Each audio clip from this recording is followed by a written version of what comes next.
Okay, so this is the Whole Man Academy podcast, episode 78. This week we are talking to Terry Chalmers, who I first noticed on Instagram. I liked all his posts, generally because he's a no-nonsense guy. We're going to talk about being in the Royal Marines, about mindset, resilience, men's health, Ibiza, and one of the big topics, the deep conversation of Craig David. But before we get into that, Terry, how are you and where are you? I'm very good, Anthony. Yeah, thanks for having me on this podcast today. I'm back home actually in Newcastle this week. So I'm not home as much as I used to be, but obviously I work offshore now since I came out of the Marines. I work out from down in Kent, Ramsgate. I'm not sure if you know it. Yep. Just next to Margate. So I work from there. Then obviously I sail offshore from there. But when I'm off, I generally head back up north not for the weather because it's never too great. But it's actually quite nice today. I've got a bit of a sweat on here in the conservatory. So yeah, it's a bit nice for a change.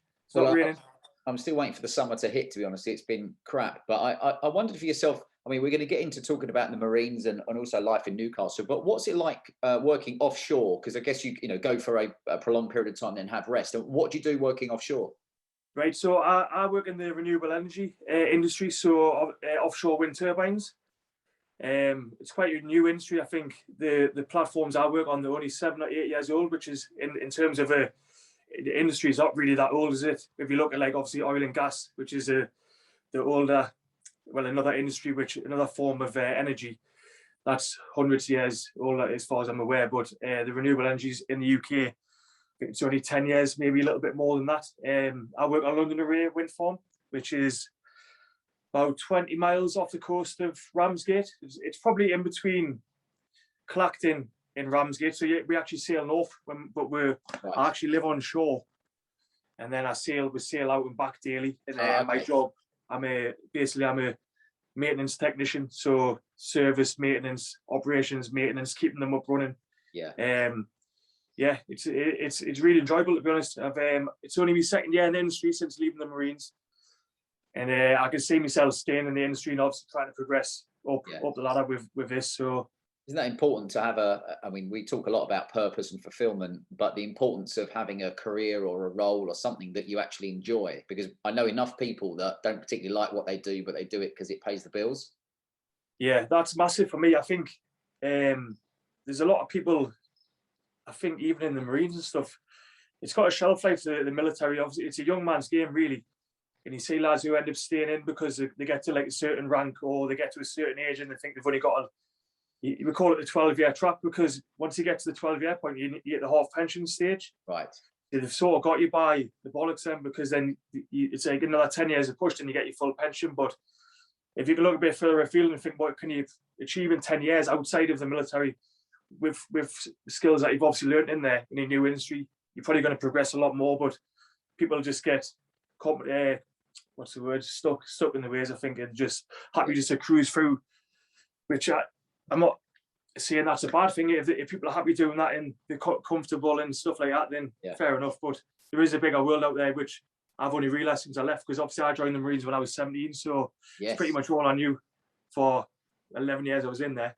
Well, let's talk about the Marines, because I mean, there's so many different aspects that I always find so interesting about being any of the forces, because of the risks and the training and being away from family and all the different things that it gives you. But my first question would be like, why? Because you're such a young lad at 17. I mean, I didn't have a fucking clue what I was doing apart from chasing girls and playing football at 17. That was all of life. So, I can't imagine going in at 17 because I would have been a total disaster. So why did you join at that age? It was always...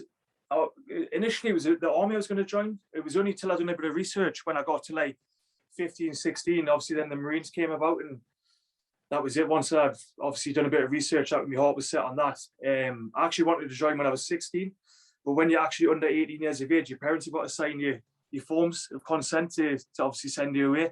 Right. My mother wouldn't sign me form, so I had to enroll into sixth form, which is like college, like where the school that I went to. I didn't last very long there, about 3 months. I was doing a welding apprenticeship, so I think if anything it was more the fact that it was the only route I could have went, because I ended up getting expelled from sixth form. Bit of a bad lad, just sort of drink, stuff like that, do you know what I mean, chasing girls and that, and then it was it was just a typical sort of, and it could have been a lot worse. But yeah, me, what happened? I got expelled, went home, told my dad. He signed the forms, and then that was me away. I think 4 months later. Right.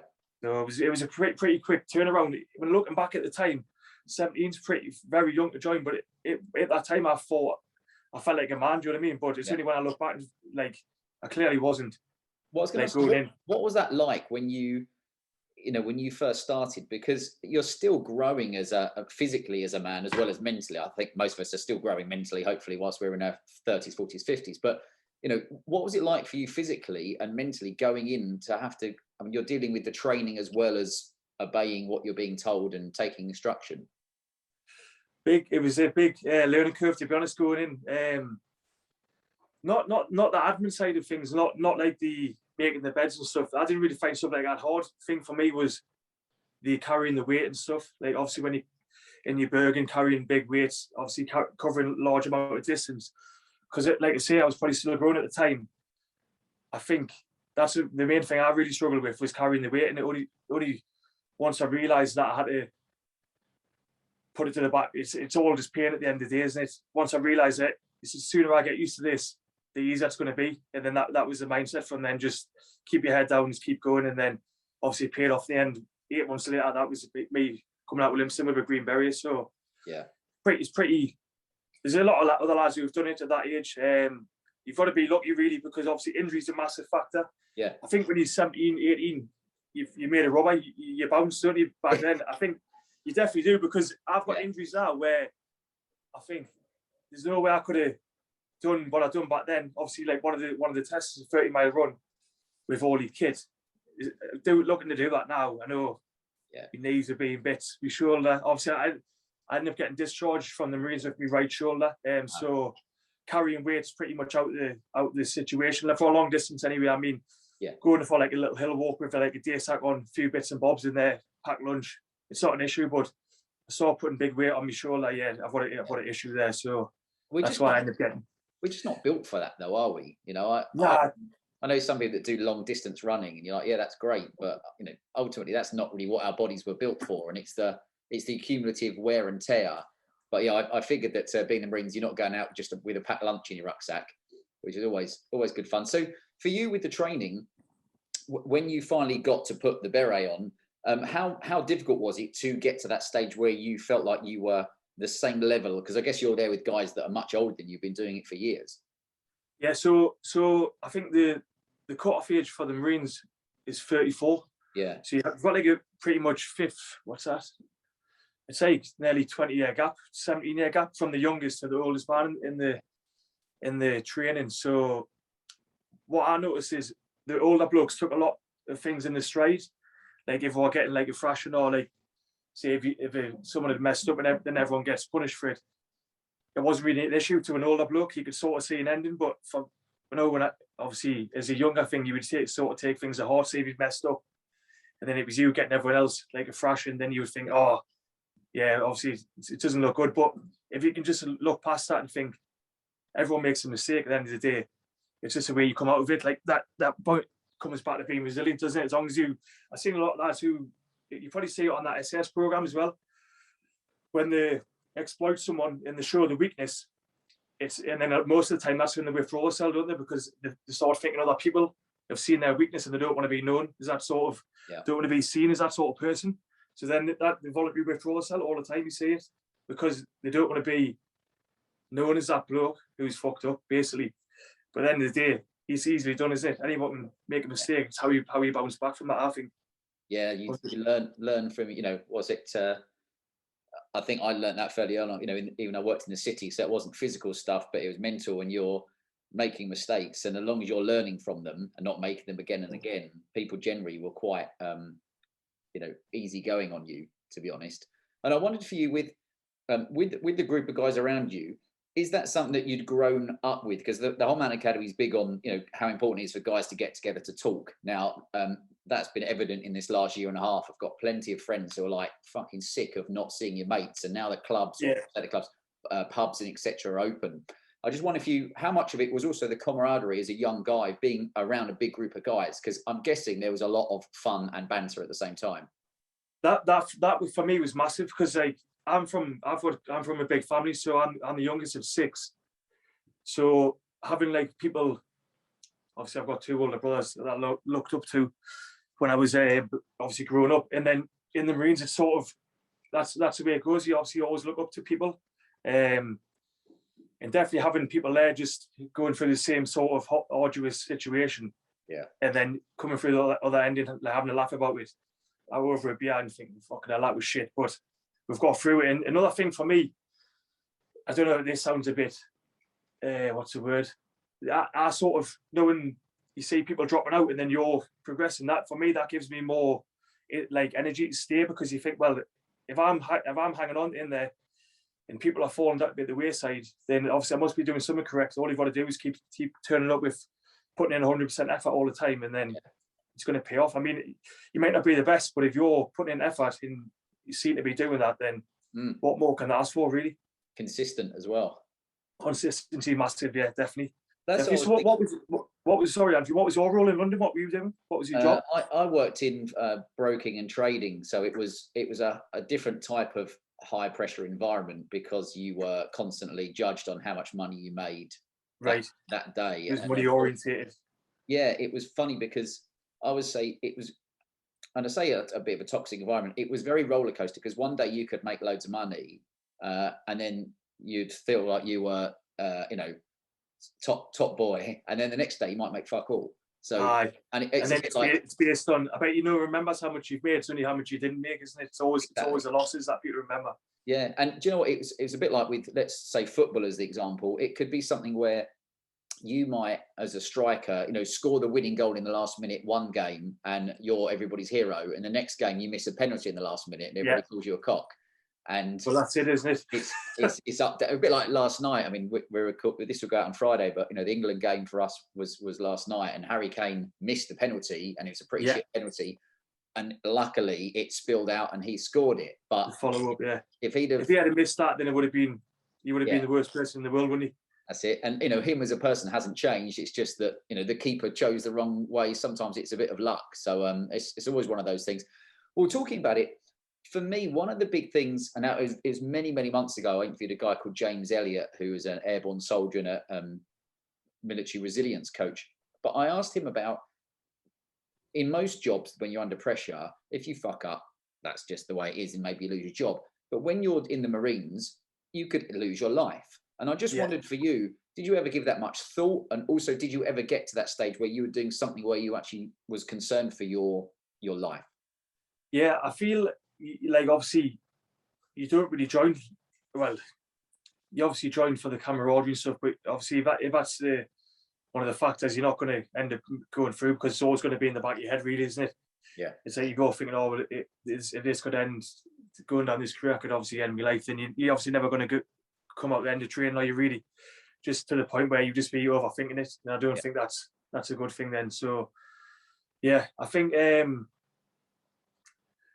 mean, few different situations over the years, but never to the stage where it was like, where I obviously thought, yeah, this is it. But there's obviously been a few hairy situations, but yeah, it's one of them things, isn't it? It's part and parcel with serving for Queen and Country, isn't it? But there's I've probably been lucky, really, over the years. There's a lot of lads who've come out obviously a lot worse off. Do you know what I mean? Obviously from the operations that have happened over the past years, when recently anyway. Well, I wondered for you. I mean, it's often one of those questions of, did you have it during your career where one of the people around you then lost your life? And I wondered how you then deal with that, because it's, no one knows how they're going to deal with something until it happens, if that makes sense. Yeah, that's it massively. I don't know if you've seen on my Instagram. Obviously, there was a lad called Martin Gilf.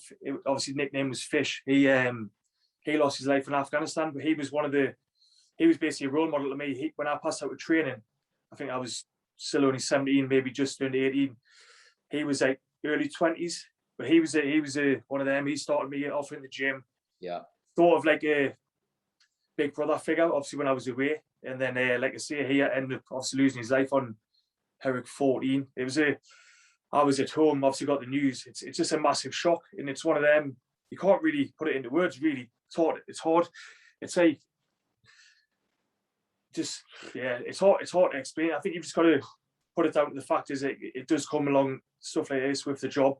Then everyone's fully aware of the risks, and then if you pay the ultimate sacrifice, and that's what you've done, haven't you, for your country?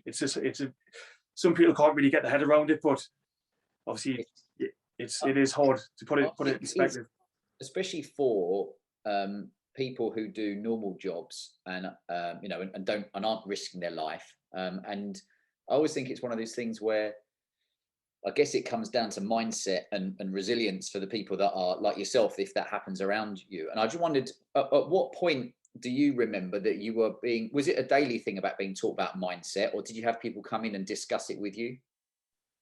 I think part of it's obviously self-taught, because if you haven't got the positive mindset to get through a situation, which in the 32 weeks of training, Royal Marines training, there's a lot of situations where I thought, this is shit, this. And like, obviously, if you haven't got the mindset to look past it and think, then it's not going to last forever. I think part of that's self-taught, and obviously absorbing it from obviously like lads in your troop as well, or obviously like people that you're working alongside. It's definitely I think mindset's probably more you can't really teach mindset. I don't think. Do you? It is one of those where I think it's the person's got to want to learn, and I would say I didn't really give a shit about mindset until I was in my 30s, because I didn't feel like I didn't even really understand what that was, because when you were working in the city, you were just doing your job, going out at weekends, playing football, going to nightclubs, and just sleeping. That's the vicious circle there, though, isn't it? Because you're undoing all your hard work. Say, I used to be the same. Obviously, I would train Monday to Friday, come home on the weekend from camp, and then just go on the piss all weekend, start again. It was just basically going up a slide, just come back down it on the weekend, and then it's easy in your 20s, but once you get into your 30s and your body's a bit more, doesn't recover as quick, then you start thinking, you get these 2-day hangovers, and you start thinking, is this really worth it anymore? Well, how old are you now? So I'm 31 now. 31. So if you're pretty much just over 10 years younger than me, and I know with that where I found it in my 20s and early 30s, I felt like I basically never. Well, I did get injured because I broke ankles and my nose, but that was through one impact, not wear and tear. But certainly as I hit my late 30s, early 40s, you just noticed, especially like the hangovers, that. So does it get worse on you? Is that what you're telling us?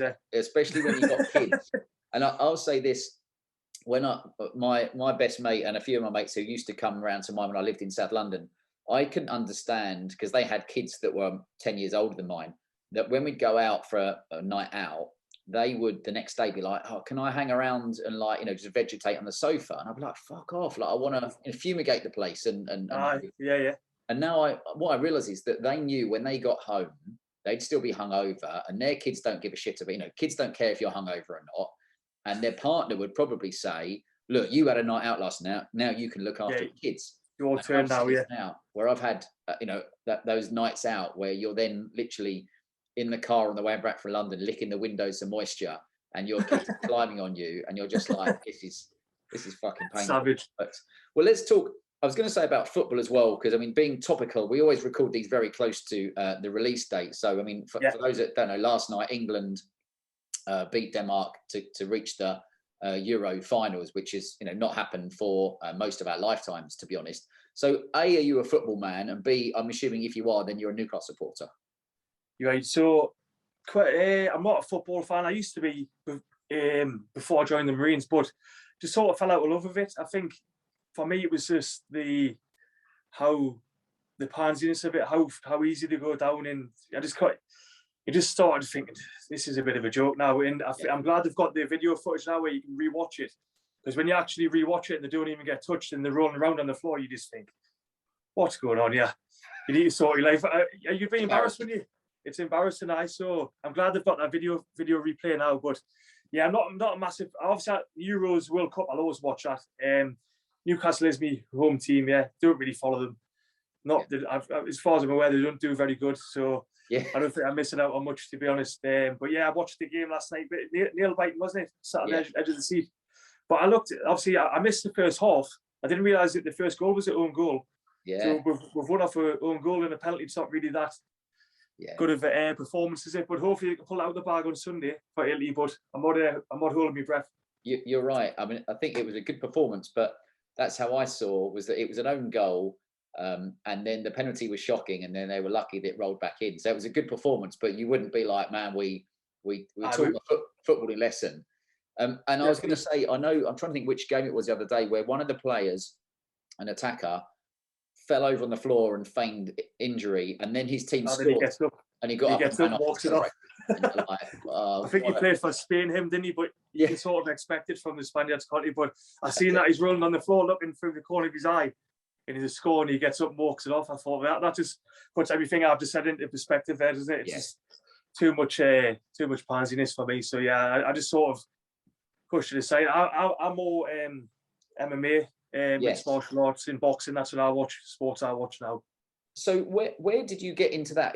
Were you interested in that? Because MMA really it's only really come in the last, I'm going to say 10 years. I'll probably get it wrong, but it's exploded, especially in the States at the moment.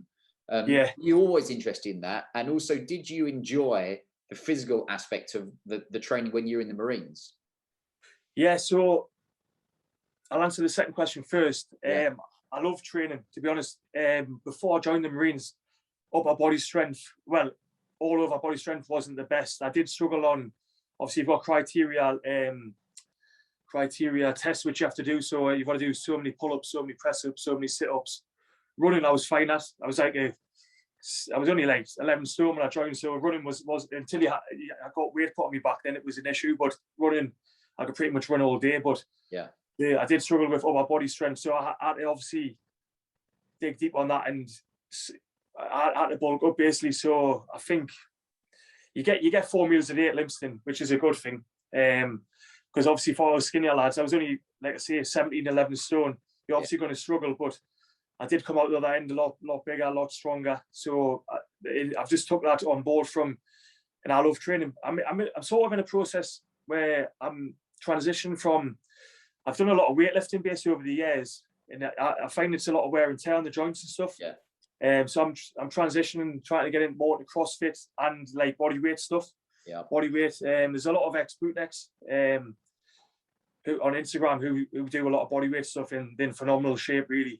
And you think you never really see a gymnast or a body weight athlete out of shape. They are a CrossFitter, so it obviously works, is it? So I think I'm going to try and go down that route in my 30s and try and get because back in your 20s you just want to be mostly, you're not really bothered about your fitness, are you? But now you just want to look good. Basically want to look good on the beach or in your t-shirt, don't you? But now I'm trying to be an all-round like fitter. So the last lockdown I basically started road cycling. That's been a massive thing for me. Obviously I've had bikes over the years, but I never had a road bike. And I love that. I don't know if you've got a bike yourself, have you? No, funny enough, we're in the countryside, but the roads are fucking dangerous as. So, because people drive past you at 60 miles an hour when you're whittling along. But the few cycles I have done, I was absolutely useless because I wasn't used to it. But I know it's a great one for your cardio and also to get you out, get some fresh air. That's the main thing, I think, because during the lockdown, obviously I bought it, and it was one of them just to get out of the house, sort of get a bit of change of scenery, and obviously the cardio side of it. Like I say, you must have got caught out, because I know when I first started going out, even cracking like 10 miles, your legs were absolutely in tatters the next day. But as it went on, obviously I'm going like 30s, 40 miles, just pushing further afield, getting out into the countryside, because I only live probably 3 miles to the airport, and then anywhere past the Newcastle airport, it's all countryside. So once I get through them 3 miles, that's me in the quiet roads, so as to say. But there's been a few hairy times where people come danger close to you, and you feel like, fuck, will it get taken out? That's it. Look, I think it's one of those where, and it's an important point for the guys listening, as you said, like, in your 20s, you were interested in weights, and for me it was how I looked. I mean, I played football, but you did that. As I was saying, you did the curls for the girls. Basically. That's exactly what it was, yeah. Whereas then when it got to my 30s or mid 30s, I was doing obstacle course racing. So I actually wanted to be able to be not that I was going to be a soldier of some description, but you need to be able to run 20 miles, carry things, climb, rope climbs, swim, all the different stuff. So for me, I was like, I want that ability to do that. and you go through phases, because in my 40s now, we've got 2 little kids and they don't give you a lot of time, and you get injuries. And that's one of those things you said, you kind of transition as you get older. One thing that's important to you, you'll be like, oh, do you know what? I'm going to move on to something else. Definitely. I'm definitely big on that, because like I say, it's buys and chest, forget the rest in your 20s, isn't it? But as you get older, you start looking, thinking, this is doing damage, especially since we have done my shoulder, like heavy bench press and stuff like that's not really beneficial for me now. Working on explosive power, sprinting, doing like I've tried to look to do handstand press ups, overhead squats, stuff like that, where I'm obviously utilizing my shoulder as best as I can, because at the end of the day, if I don't use it, I've noticed it gets a lot stiffer. So the more I'm using my shoulder, the better it is. So in putting it through full range of motion and stuff, and I feel CrossFit is probably the way for me to go down the line. So CrossFit, bodyweight stuff. The bodyweight stuff is probably going to be a lot harder, because it's easy to get sucked into the gym, isn't it? You just go in the gym and end up just lifting the weights, don't you? But I think you've got to be disciplined when you go into the bodyweight sort of side of things. That's right. And I think that's the thing from, I've interviewed 70 odd guys now on the podcast. And one of them, Patrick, who was a kind of a part-time bodybuilder, but he's in unbelievable shape. But he really suffered through, I can't remember if it was lockdown 1 or 2. I've lost fucking count, to be honest, of what's not getting to the gym. Yeah, that's right. And he said, for him, he was so used to doing heavy weights that getting a couple of 3-kilogram dumbbells wasn't, it was really hard. And I think also it's that mindset of when you're at the gym, whether you're doing cardio or weights or, I don't know, CrossFit type exercises, you're not at home and you're at the gym, and you're in that kind of zone. Whereas when you're at home, there's a lot of distractions around. I wondered how I guess when you're going a bike, you haven't got the distractions, but how did you find that during lockdown? Just staying in shape generally and having the motivation. Yeah, that's the main reason why I got the bike, Anthony, to be honest, because I was struggling. Like I was doing stuff in the back garden when it was sunny, but in Newcastle it's very rarely sunny, so it was very far and few between. Yeah. So when I was out in the garden, it was fine doing skipping. Obviously, I think I've got 17.5 kg dumbbells, so not too heavy, not too light. So I do like all over body functional movements and stuff. But like I say, after a while, it got boring, so I had to invest in the bike, and I'd never look back, to be honest. Building up leg strength and obviously cardio. It was only I got this Garmin watch actually, and it was only since I started tracking my workouts and stuff, it's realised how far you've actually came from when you start. Because when I look back through my Strava, because that's linked to my Strava account, so when I actually look back from the first cycle to the last, it's a massive difference, like in terms of distance and your average speed covered. Because like, that's a big, keeping your average speed to a certain level for 30-40 miles.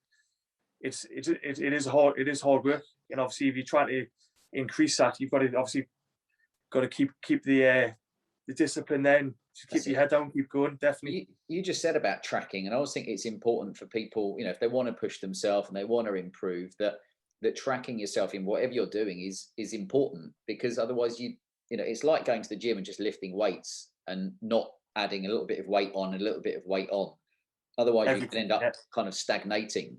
And I wonder for you, has it got easier as you've got older with listening to your body and understanding more of what you can tolerate and what you can't?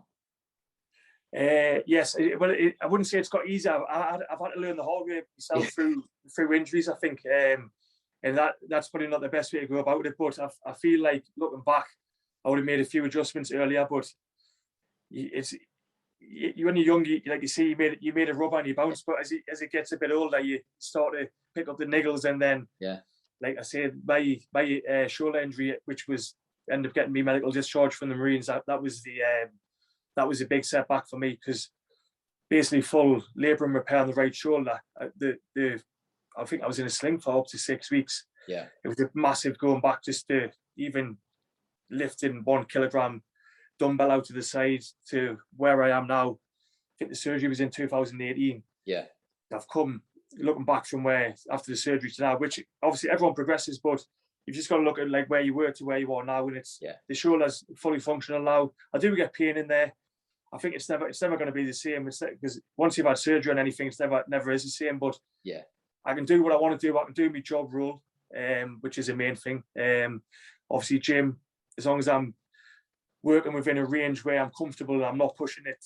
Like for me now, I stay away from flat bench because I know it aggravates my shoulder, and I just train around my body. I listen to my body now instead of putting it through the ordeal and then listening to it after when it's injured. So I listen to it now, which is probably good. That's, if I could go back 10 years, that's advice I would give anyone. Listen to your body now, because in 10 years you'll feel it. And like I say, I'm only 31 still quite young, but it's easily done where you think pushing yourself, and it might not be that you realize what damage you're doing until a bit later in life.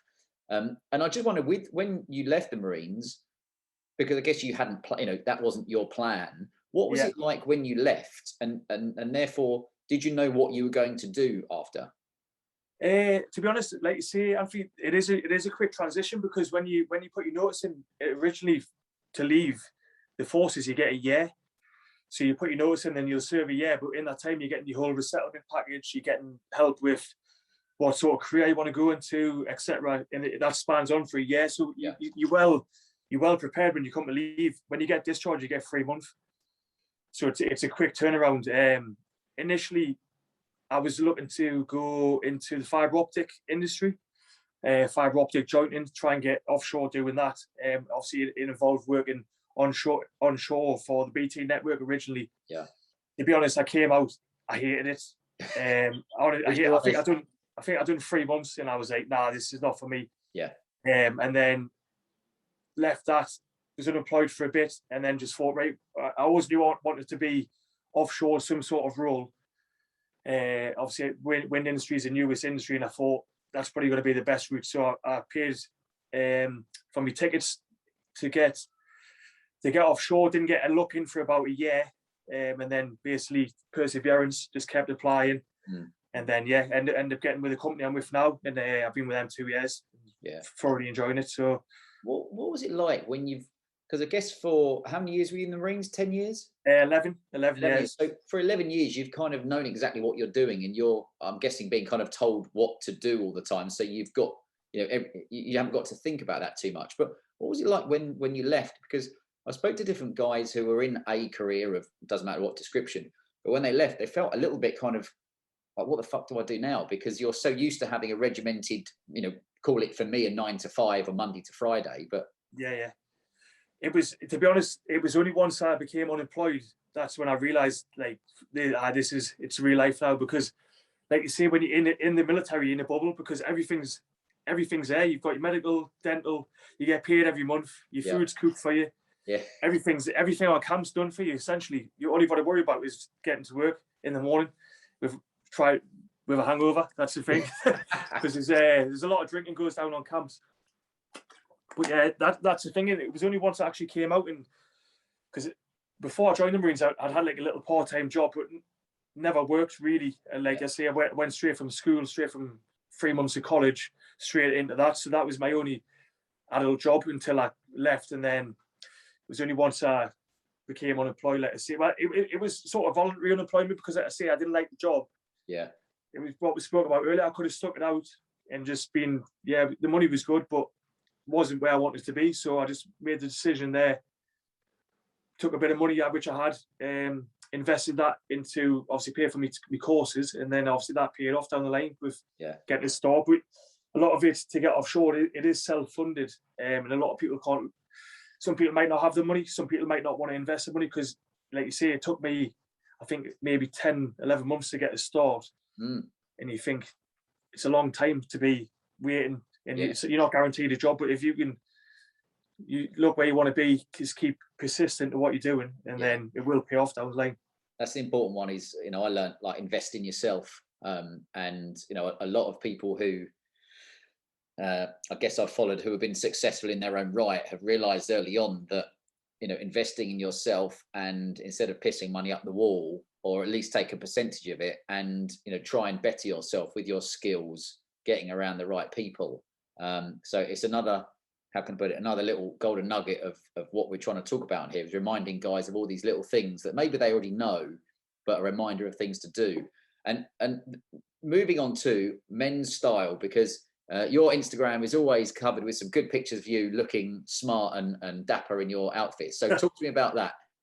Right. So yes, I'm in a transition phase, to be honest, Anthony, I'm not going to lie. So with my style, I'm sort of trying to get away from how I used to dress in my 20s, like skinny jeans, you know what I mean? Typical young lad, too. I'm trying to be a bit more, dress a bit more older, not older, but I don't know what the word is.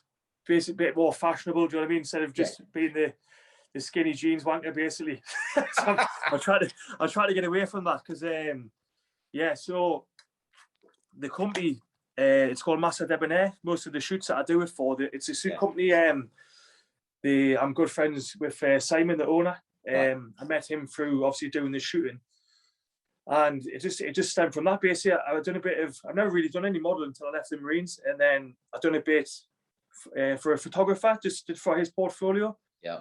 Just to help him out, and then he basically put the word into me to Massa Debonair on my behalf, and they contacted me asking if I could go and do a shoot, and then I think that's the fourth one I've done. So yeah, it's going well. And like I say, the suits are really nice. Last time, instead of getting paid in cash, I just said, look, can I get paid in clothing? I just went in depth, got myself some new clothes, but I've got nowhere to go. So I've got loads of new clothes there, which have still got the tags on.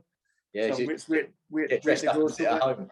I basically get dressed up to watch Coronation Street. Because that's, I laugh because just before lockdown number 1 of 12, but I was in London and I went out shopping when had some meetings, but I bought like a really nice new smart raincoat, and I bought a new rucksack, and I bought a few new things, and I've never fucking worn them because I've been nowhere to go. It's annoying, isn't it? Which I'll bust them out at some point. But so with you, have you always had a knack? Because some people, could just seem to dress well. Others are fucking clueless. So I wondered, did you always have that knack, or have you learnt from other people and looking at, Instagrams and lookbooks and things? For me, I've always stayed away from designer stuff. Like, not just for the fact of, like, for one, it's too expensive. Yeah. Two, you can be head to toe in designer, it'll still look horrendous, I think. Where for my main shops, where I shop, Zara. Yeah. In Reese. Yeah. And there's a few other places on Instagram which do like twin sets and stuff. So I just try to keep it color coordinated. That's a big thing, color coordinated, and minimalistic for me. So I think less is more in terms of, like, for instance, like say with people wearing designer and stuff, it's always big branding. Right, I'm not a big fan of that, so I tend to stay away from that and just keep it minimal, and try like smart, like saying, try not to get away from the skinny jeans. Yeah. It's that thing of, I'll tell you what I like. I looked at also the Instagram of the Master Debonair, but it's a bit like, so a couple of weeks ago I interviewed a guy called Darren Branch, who's what, I think 50 now, but he started posting on Instagram a few years ago, just really good outfits that he's put together. Yeah. And like you say, it's not trying too hard, it's effortless style, which I always look and think, yeah, that's a good idea to put these things together. So I'll tell you what's cool about that. Many years ago, no guys didn't really have anywhere apart from some magazines to look at to understand what might work for them. But now someone can look at your Instagram stuff or Darren's or Master Debonair and just say, yeah, do you know what? That t-shirt with those trainers, those jeans and that shirt put together gives you a free lookbook. So I'm always appreciative of guys putting this stuff up because, we all sometimes need a little idea as to something that doesn't look too like you've tried too hard. Yeah, I'm a massive fan of, like, Instagram's a double-edged sword, really, because it can be beneficial and it can be very time wasting. So yeah, if you're going on there, like the main pages I follow are fashion, fitness, and funny enough, cat videos. Right, yeah. Loads of cat and dog videos, which is I find myself wasting a lot of time watching them, but it's funny. So, but yeah, the main thing that I say is fashion. If you can sort of see it, and then, for instance, at Master Debonair, there's some of the things where I've seen it and I thought, then I've actually put it on for the shoot. And I think, I would never wear this, but then I've put it on, then I've actually ended up buying it getting it because it's not something initially that stuck out. Like, it's just, see, like the thing I got last was a plain cream denim jacket. Didn't really stand out. And then I put it on for the shoot and I was like, really nice, but it's not something initially I would look to buy. Yeah. But it's only since I've obviously started looking at different types of like style and stuff, and keeping it minimalistic, that it's starting to stand out more, that sort of thing. Finding what works for you. And I was going to say, our biggest Holman Academy event we had, which was at Geese and Hawks down number 1 at Savile Row. I mean, Christ, back in 2019 that was. And there was like 65 guys in the room, and David Gandy spoke, and we had a panel. But one of the things there was the question of like, does how you dress change how you feel? And the resounding answer was yes, in the fact that we all know how good it feels when you don't have to have a suit on, but when you dress well, for me, it makes you feel a bit better as well. I just wondered for you what that's like.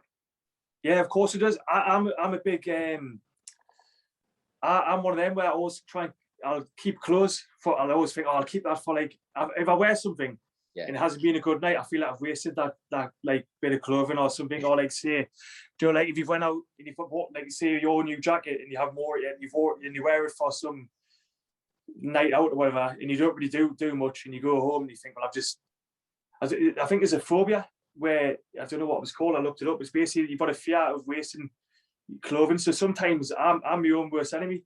I'll try and keep my stuff, but then I think, well, I've got all this clothing here, I may as well wear it. So it's only recently since the lockdowns I've started thinking, well, I've got all these clothes, so I may as well just start wearing them, because at the end of the day, I had nowhere to go, and you may as well look good sat on your sofa. So it's an interesting point, and it's one of those. I was a couple of years ago now where I listened to a podcast where the person was talking about, don't always save your stuff till best. If you've got lovely clothes, you end up just wearing. I've had some expensive suits I'd only worn 3 times. So, save is still really important. You're like, you've spent more money on that than all your clothes put together, but you're not using them. So there's another golden nugget for guys. Now, talk to me about Ibiza. I'm a big lover of Ibiza. I've been there many times. I see you've had several experiences out there. What was it like for you? What was the lure of Ibiza?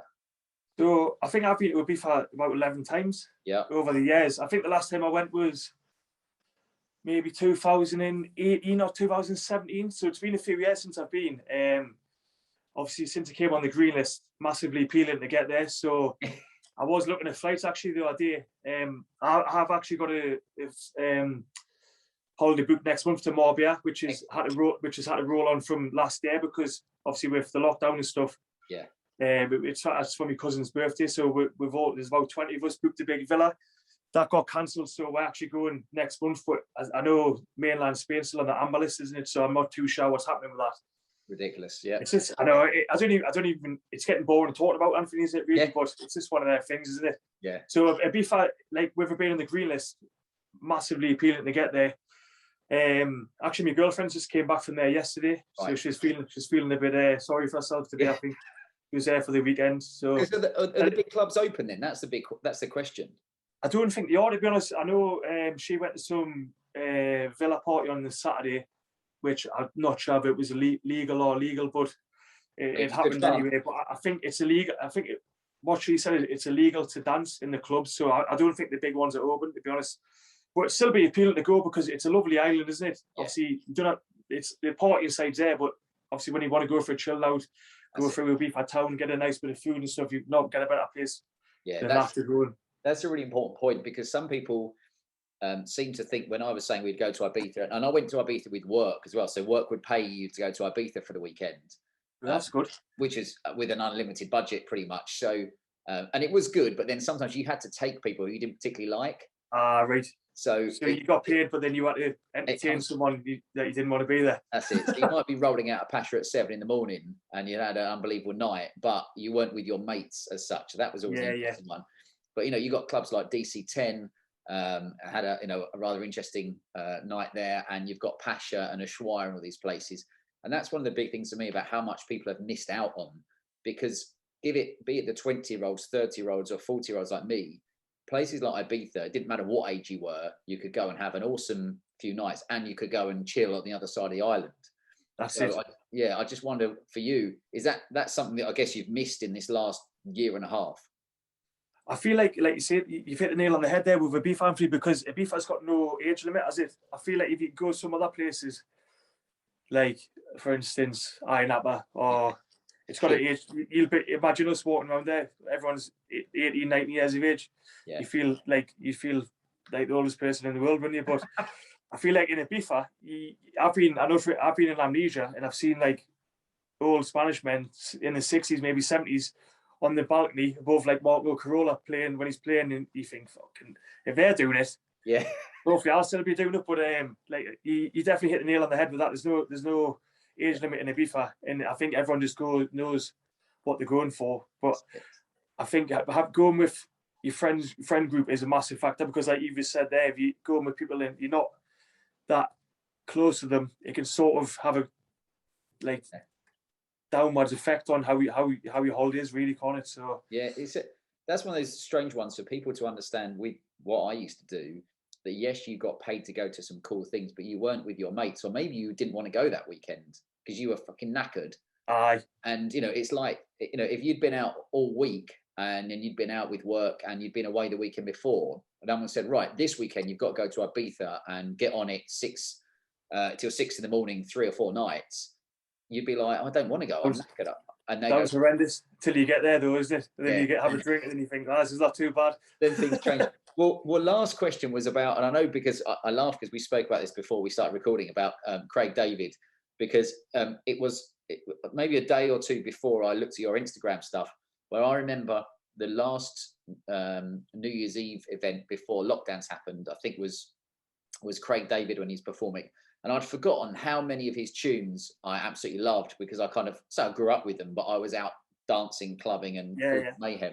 And I saw you liked it. So talk to me about your love of Craig David. Yeah, so as I mentioned earlier, as far as I'm aware, I'm sure that was the first CD I ever bought. I think it was 2001. I think it came out. Born to Do It. I've actually I've got the CD in the car.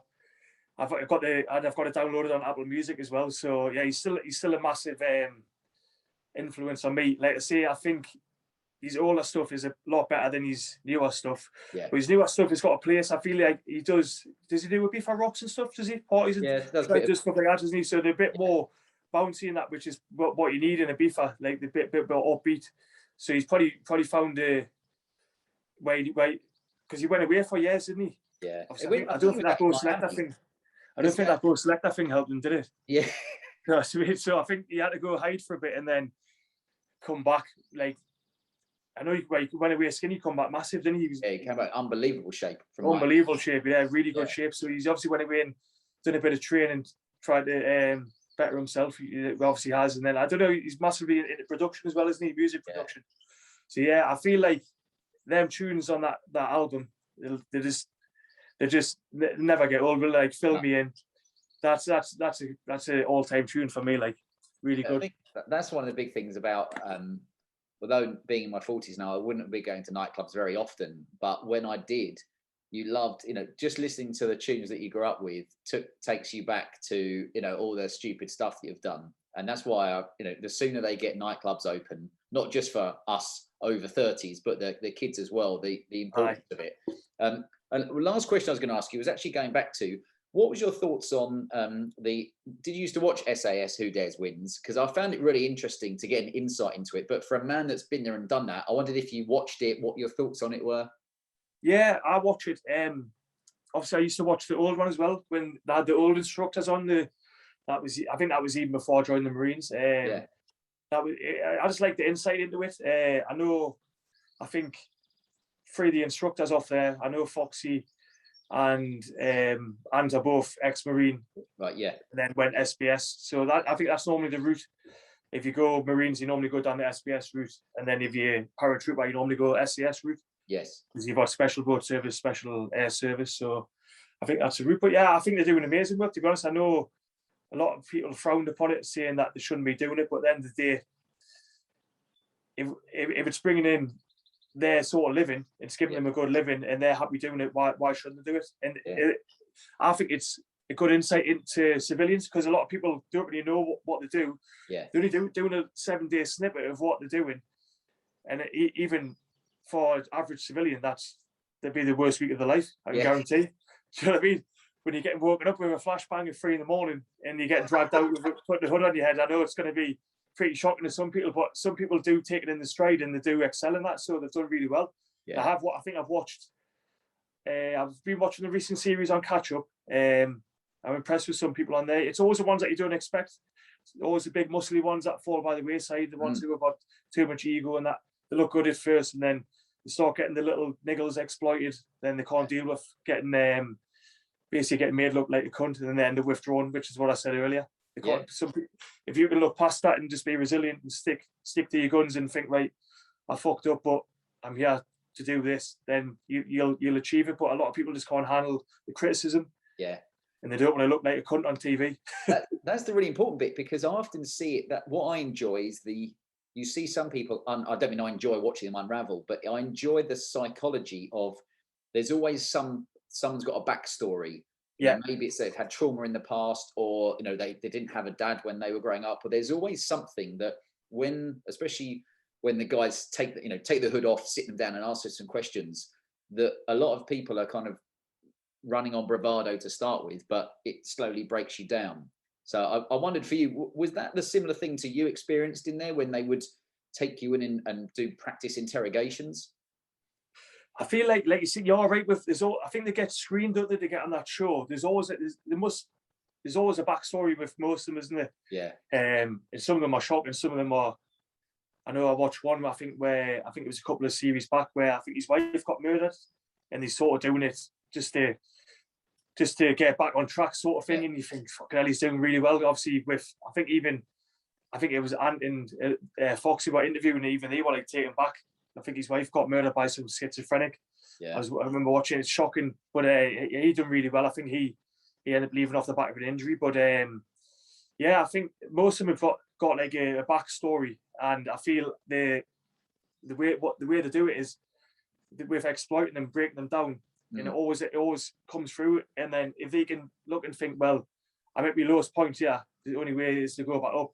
Yeah. And that's the ones who end up sticking it to the end, and the ones who can't handle getting shouted at and can't handle the criticism, you can see them that they go straight away. Like, it's always the same. I think it was the same. I think when I started training, it was 56 who started in my training. There's only 17 of us passed. Right. So there's a third.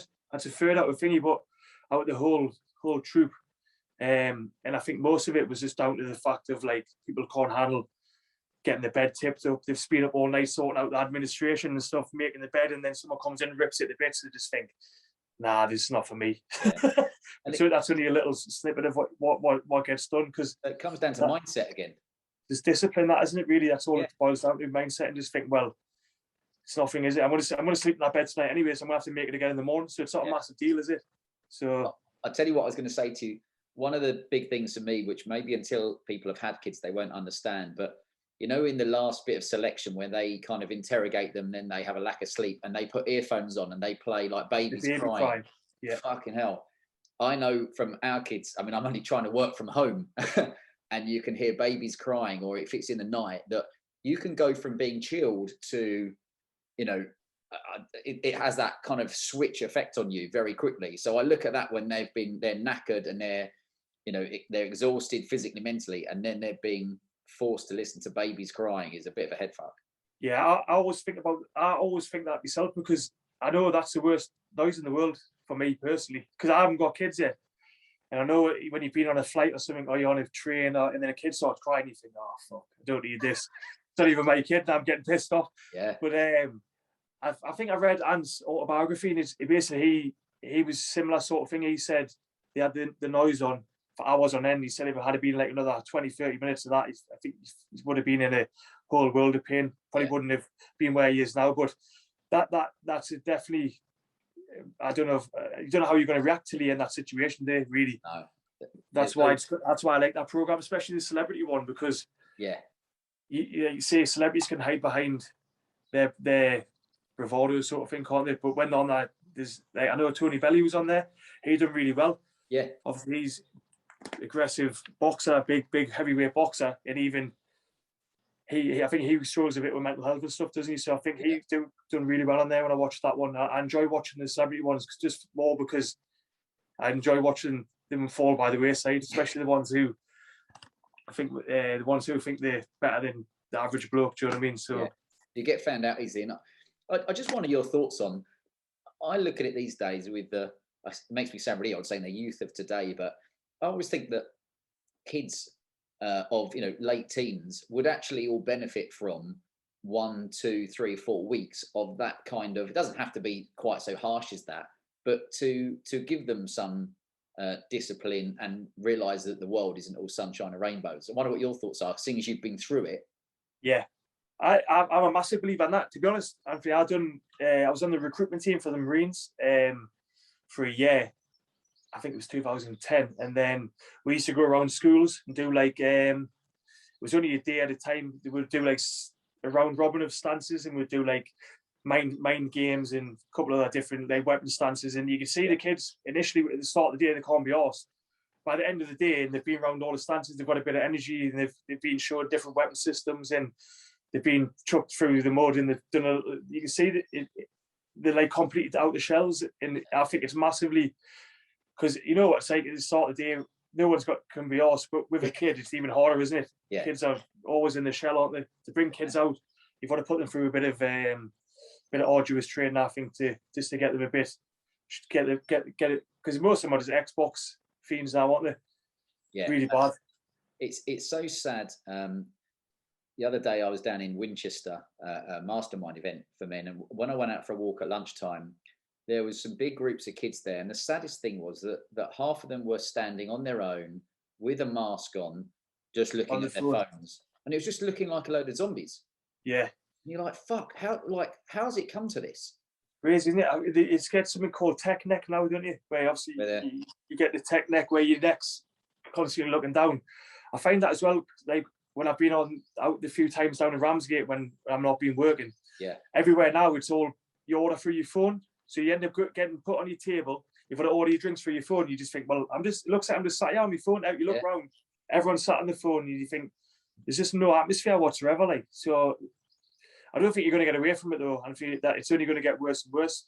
Yeah. Where we were lucky to experience life without a phone and with a phone. I know it's a lot easier with the phone, but looking back, it was a lot better without the phone, wasn't it? I know I can having a childhood where I think the phone's just sort of coming in when I was like maybe 13, 14, knocked me 33 times and stuff. And I'm glad like I was born in that era where you had the option to have a phone or you didn't. That's a really important point, because I mean, pretty much half of our listeners are guys who are between kind of 28 and 34. So a lot of them, similar to yourself, will have just about got them. And for me, I didn't have a mobile phone until I think I was like nearly 20. And when I got a flip down Ericsson, I thought I was the bollocks because I had a little mobile phone. But little did you know how much your life would be consumed by them by the time, you're now everything's on there. So you might spend, when you get your screen time that I get sent to me, fucking hell. Crazy, isn't it? Each month I go, I must do better. And then you've got emails and WhatsApp, and you've got Telegram, and you've got Twitter and Instagram, and you're like, fucking hell. Sometimes just put it down and leave it is actually feels hard, isn't it? It is refreshing, like you say. I've started using the sleep app on the phone now, where obviously at a certain time the phone just goes into sleep mode. Yeah. It's probably the best thing I've done, because when you pick the phone up and it says it's just autopilot. Sometimes you pick it up, you just be on Instagram or something, but when you pick it up and it says it's in sleep mode, it makes you think, oh well, I'll put that back down for a change, and instead of sitting in, especially because I work like 12-hour days offshore. That's the thing I want to be doing, sitting up looking on Instagram with cat videos all night, so I'll be fucking knackered in the morning. So that's probably one of the better facilities on the better apps on the phone, definitely that sleep mode. Yeah. But like I say, life is a lot easier with the phone. Everything, I don't even own a laptop now. I do everything on my phone. Obviously, emails. I don't. In terms of online work, it's all just can be done through my phone. So I don't really have to have like a MacBook or a laptop. So maybe down the line I might have to get one if I get a higher management role. But for now, on the tools, it's all just on the phone. I'd happily keep it that way, to be honest. That's one of the things that at some point, when I'm more sure of how the world is working with these ridiculous rules, but to have a weekend for guys through the Whole Man Academy where we go to somewhere in the countryside and not only do some work on mindset and camp out and etc., but you arrive and you turn your phone off, and for 2 days you leave your phone off, and that is it. And I'm like, when I spoke to a few guys, they were like, oh my god, like that sounds like it's heaven. It would be. Half the time I think it's people are scared because the girlfriends. Because if the girlfriends will be saying, well, you're not doing this, you're not doing that. I know a lot of people have got it. Obviously, if you say if you've got kids and stuff, it's a lot harder. But yeah, I know a lot of my friends, if they went, so I'm going to go away for 2 days, if girlfriends would be, you're not going anywhere. You know, so yeah, I think you've got to factor it in around your, obviously, your family life. So, but for me, that I know when we used to go away on exercise in the Marines and stuff like Norway, and that your phone would just be in your locker. You wouldn't even bother looking at it because you'd be out in the field for 8, 9, 10 days skiing, just putting your skills to work. Yeah, it was really, really refreshing, to be honest. Were you a good skier? Did you pick it up quickly? I'm a good skier without a Bergen on my back, to be honest. Once I've got a Bergen and weapons swung off, I don't think anyone's a good skier then, because your balance would they be with a weapon as well? The weapon, you've got your weapon or your assault vest, and then your Bergen. So it could be anywhere in excess of, it's got to be 45, 50 pounds, because obviously the rations in Norway contain 5,000 calories per day. So they're a lot bulkier than the ones that you get back in the UK and stuff. So then you've got obviously all your cold weather kit. It's just a lot of weight. And when you get put on 2 skis, there's only one way you go, and it's on the ground. So yeah, I picked it up quite quick, to be honest. I was lucky to get an adventure training package. Right. Through the Marines, went to Bavaria. Yeah. And that was alpine skiing, so I picked it up quite quick there. Lovely skiing in southern Germany and in Austria, which was amazing. Lovely. And then obviously in Norway, the first week when you arrive in Norway, it's a sort of acclimatization, but you're basically on the slopes every day, because some lads have never skied, so you can imagine. Yeah.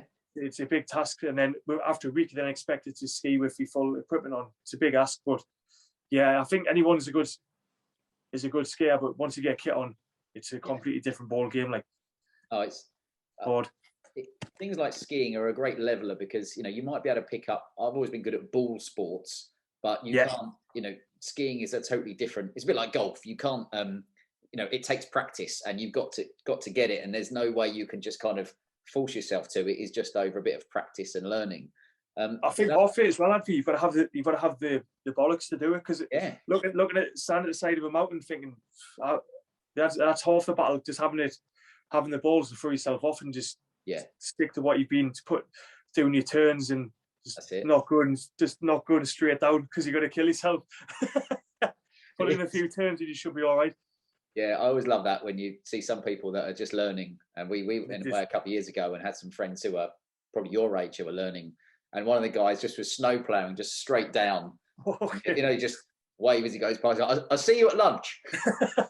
Hip flexors absolutely on fire, because you turning that snow plow doesn't work, does it, whatsoever? No, doesn't work whatsoever. Like, sooner you can learn the turn stop, the better it is. Now the twin. Well, I don't know what the word. What's the word? It looks better as well. Looks cooler as well, doesn't it? When you turn to go and get a coffee or a pint, and you just do a little spin stop. That's you. But when you're snow plowing into the fence, it doesn't look as good, does it? Doesn't look as good. We've all been there before, but. Well, look, I know you've got lots to do today, so I'll tie up the interview. But firstly, I appreciate all your time. And I know for the guys listening, it's about all the little golden nuggets that you get through these interviews. And I know there's plenty there. And last one is, what are you up to for the rest of today? Well, Anthony, I appreciate having us on the show. I hope you can, obviously, people who listen get a bit of value. I know it's just a chat really between me and yourself, but that's good. Like you say, sometimes people can pull little bits of bobs, like you say, maybe about the fashion, or so maybe someone who wants to join the Marines. Yeah, who's maybe 17 or 18. That I've said, obviously, I thought was a bit too young at the time, but so I'm hoping some people can get a bit of value from it. So today I'm just gonna have a bit of lunch now. I'm gonna go meet my friend who also, he's ex-Marine. He works offshore. He got back last night, so we're going to go and get Nando's and then go to the gym. Oh, lovely. Go to the gym. Sounds like a good day, doesn't it? A great day to me. Sounds like a good day. And then Saturday, I'm getting tattooed. Right. So I need to stay off alcohol till Saturday at least, because getting tattooed hungover is not a good day. No, definitely not a good day. Stay off the sauce, basically. What you got on for the rest of the day? Yeah, podcast editing, and we're very close to releasing our first online course for the Whole Man Academy, which is all about helping a guy be more energized so that he can do the cool shit that he wants in life, basically. Yeah. But the process of it, it takes a long time because you have different systems that have to integrate, and Right. I hate doing that kind of stuff. So it takes me 3 times as long as anybody that's tech savvy. It would take me forever because I'm not the best on tech, to be honest. It's comedy, and then we've just bought a massive trampoline. So this afternoon I'll be taking our 2 little ones out and trying to throw them around and trying to tie them out, basically. So it's all happening. But that sounds like a good dream. I will let you go, but I appreciate all your time, and hopefully at some point I can come up to Newcastle and have a beer with you at some point. Definitely, Anthony, that would be my pleasure. I'll show you around Newcastle, no bother. Sounds good. All right, mate. Thanks, Terry. Thanks for having us, mate. Have a nice day.